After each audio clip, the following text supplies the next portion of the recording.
Earth has just experienced the hottest January on record. In fact, every month since June has been the hottest on record. And we now know the world has been an average of 1.5 degrees hotter than pre-industrial levels for a whole year. That 1.5 degree figure, confirmed by the EU climate service Copernicus, is significant because it featured heavily in the landmark 2015 Paris climate talks. We need to limit it to this level now because this amount of global warming is already locked in.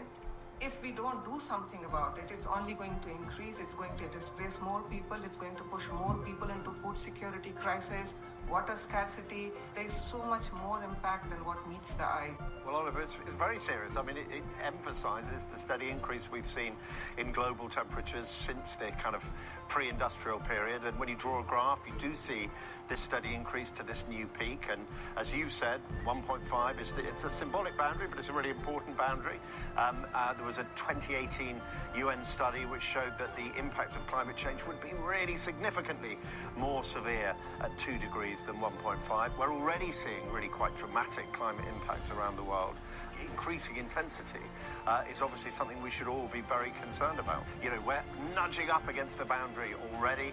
This year, 2024, is likely to be even hotter than last year, so another global record temperature. Almost certainly, the climate scientists say it will be above 1.5, so it shows just how urgent action is. And when we talk about action, obviously we're talking about cutting carbon dioxide emissions. They are, well, let's be clear, they are levelling off, largely a result of increasing efficiency of the kind of ways we use energy rather than an actual move away from fossil fuels. But we're still at really the highest levels of carbon dioxide emissions we have ever been. So there's a huge kind of mountain to descend if we're going to cut emissions to zero, which is the point at which, or net zero, which is the point at which, of course, we would begin to really moderate the increase in temperature, or stop the increase in temperature, I should say. So there's a kind of huge journey ahead for the world. Just 2% of all global energy now comes from renewables, only 2%, and we talk about renewables revolution, and that shows the kind of energy mountain